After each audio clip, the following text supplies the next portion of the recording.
To me, it's not all about financials of being a boss woman. I think it's also about what you're giving back and how you're empowering and helping others along their journey.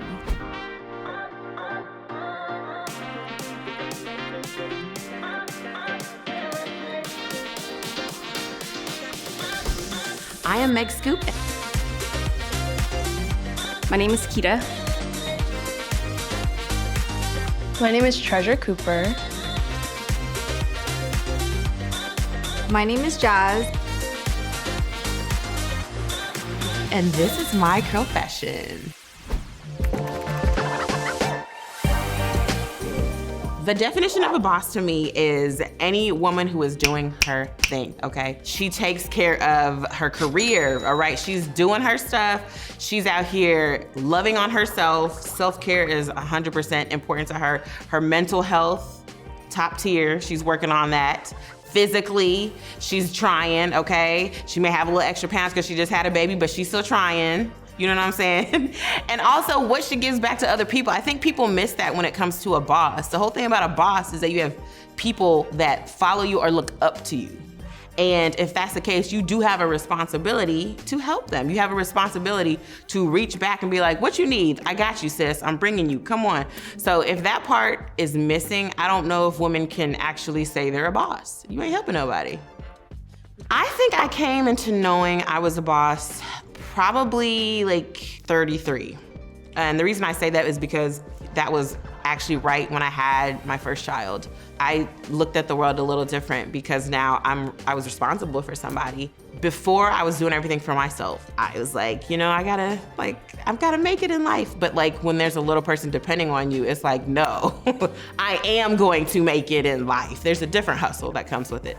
In my 20s, and I think that's for most women, in your 20s, you're trying to find yourself. You're trying to figure out like, where do I fit in? I know some of my skill sets, but how does that translate in the world? And then once you hit your 30s, I think it's about like, okay, I kind of know that stuff. I know who I am, I have some confidence. You have a little life experience, you have a little work experience. So that's when I knew.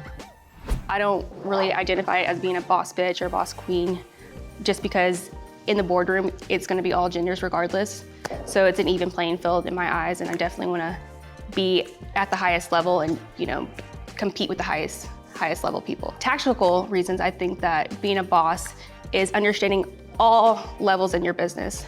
Sales, the marketing, the technology, the finance, to really know what your business is doing and to be able to hire someone that's even better than you. So you'll be more proficient in knowing exactly what you're hiring for and knowing exactly what the do's and don'ts in that role is gonna be playing. So I think that knowing that and also being very paying attention to detail in your business is going to give you the best outcome to reach financial freedom and be a true boss. I do have a fitness app that I own and currently raising capital for a fitness studio. I'm working on doing a franchise of yoga studios and also have a nonprofit that is based around women entrepreneurship and giving out small grants to business owners, to women-owned businesses. I started identifying myself as a boss in college. So I went to school at University of Miami and studied physical therapy for a little bit and got into more of digital marketing and realized that that's the role I want to play in my life and being able to control the outcome, not working for someone else to be giving me a 9-to-5. And when I took that on, I realized there's so much more into business and knowing all the ins and outs of business, and really it's not easy. I feel like walking in my purpose makes me feel like a boss. My definition of being a boss is someone who's a go-getter, but they also have like great leadership qualities.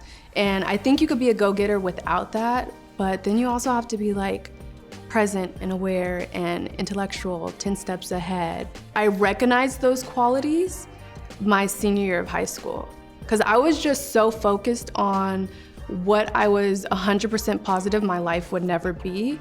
And so I was like, this is what I'm gonna do, this is what's gonna happen, I don't care who gets in the way, this is just what it's gonna be. And I just never took my eyes off of that.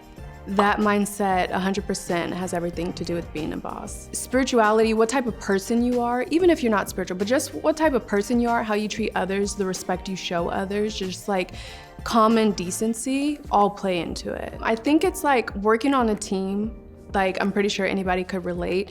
You have like how you see like something turning out, and then there's a certain way you have to work with everybody to make that come to fruition.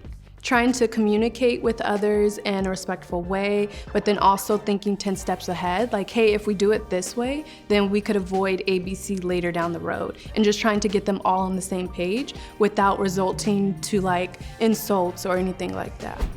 When I think of a boss queen, I think of a woman that has her own business, has her own things going on independently on her own. But I also look at a boss woman as someone that is empowering, here to inspire, always finding a way to help the next girl out.